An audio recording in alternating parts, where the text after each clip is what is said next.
Hello friends, welcome to my channel. आज के इस वीडियो में हम स्किल ऑफ प्रॉबिंग क्वेश्चंस को जानेंगे। इसे हिंदी में खोजपूर्ण प्रश्न कौशल भी कहा जाता है। It refers to going deep into pupils' response by asking a series of subsequent questions। इसमें स्टूडेंट के द्वारा दिए गए उत्तर या रेस्पॉन्स की गहराई में जाने की कोशिश की जाती है। विद्यार्थी जो सबसे पहले आंसर देता है, उस आंसर के ऊपर चेन ऑफ क्वेश्चंस पूछे जाते हैं ताकि स्टूडेंट्स की ज्ञान की गहराई या इन डेप्थ नॉलेज को चेक किया जा सके। इसके द्वारा स्टूडेंट के रेस्पॉन्स को कंप्लीट और करेक्ट बनाने के लिए गाइड किया जाता है। यहाँ हम ओपन एंडेड क्वेश्चंस का यूज करते हैं ताकि स्टूडेंट की डीप अंडरस्टैंडिंग को चेक कर सकें। अब हम इसके ऑब्जेक्टिव्स को जानते हैं। इसका सबसे पहला ऑब्जेक्टिव है to direct the thinking ability of the students to the answer. विद्यार्थियों की थिंकिंग एबिलिटी को आंसर की तरफ डायरेक्ट करना। इस तरह से स्टूडेंट्स के चिंतन को विकसित किया जाता है कि वह आंसर की तरफ निर्देशित हो सकें। To make them understand the answer in a broad view, students को आंसर का विस्तृत दृष्टिकोण से समझने में मदद करना। तीसरा है to direct the students to an appropriate answer in a step by step manner. Step by step manner में स्टूडेंट्स को उपयुक्त आंसर की तरफ या उपयुक्त उत्तर की तरफ निर्देशित करना। अधिकतम विद्यार्थियों की भागीदारी को बढ़ाना। To involve maximum number of students, अधिकतम विद्यार्थियों को सम्मिलित करना। और लास्ट है टू इंक्रीज क्रिटिकल अवेयरनेस, विद्यार्थियों की तार्किक चिंतन को डेवलप करना या बढ़ाना। विद्यार्थी 3 तरह के रेस्पॉन्स देते हैं: करेक्ट, इनकम्प्लीट, इसका मतलब है आधा सही और आधा गलत, और तीसरा है इनकरेक्ट रेस्पॉन्स। तीनों ही कंडीशंस में हमें प्रॉब करना चाहिए।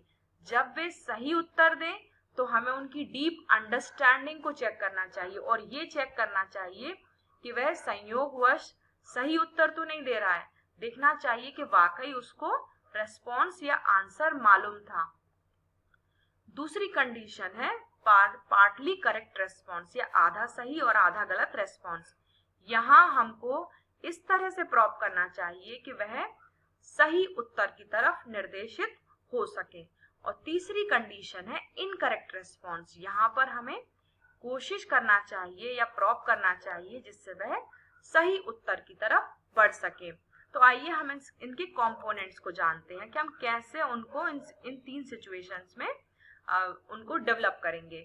पहला कंपोनेंट है प्रॉम्प्टिंग। यहाँ पर हम स्टूडेंट्स को हिंट्स देते हैं, कुछ इलस्ट्रेशंस का यूज करते हैं ताकि वह सही उत्तर की तरफ बढ़ सके। इस कंपोनेंट का यूज तब किया जाता है जब उनका आंसर पूरी तरह से इनकरेक्ट हो या पार्टली करेक्ट हो। इट एनकरेजेस वीक स्टूडेंट्स, ये जो कमजोर विद्यार्थी हैं उनको प्रोत्साहित करने के लिए यूज किया जाता है। ये कब यूज किया जाता है? When the responses are I don't know, weak response और partly incorrect answer. Second component is refocusing. ये तब यूज किया जाता है जब स्टूडेंट्स का आंसर सही हो और उनके डीप नॉलेज को टेस्ट करने के लिए ये वाला कंपोनेंट यूज किया जाता है। It is used in this questions which seek the learner's response with other response of previous understanding and when there his or her answer is correct। इसमें इस तरह के क्वेश्चन पूछे जाते हैं जिससे स्टूडेंट के रेस्पॉन्स को दूसरे रेस्पॉन्स से कंपेयर किया जा सके या उनकी प्रीवियस अंडरस्टैंडिंग को चेक किया जा सके। तीसरा कंपोनेंट है सीकिंग फर्दर इंफॉर्मेशन।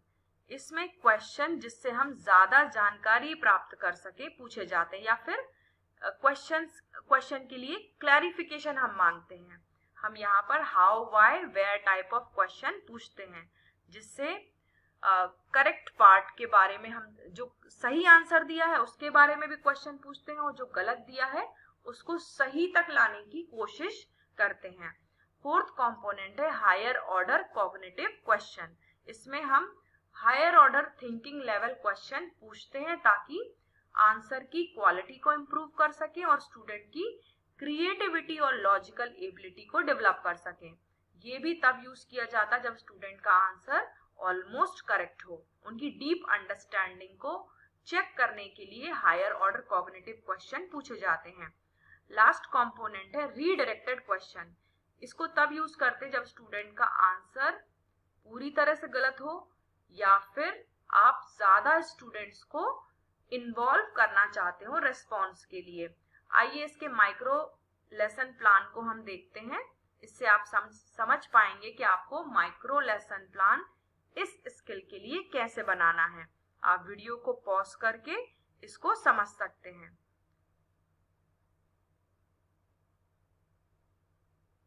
और कुछ क्वेश्चंस के टाइप्स को भी मैं आपकी सुविधा के लिए स्क्रीन पर प्रेजेंट कर रही हूँ। आप इनको पढ़कर समझ सकते हैं कि किस तरह के क्वेश्चन स्किल ऑफ प्रॉबिंग में पूछे जाते हैं।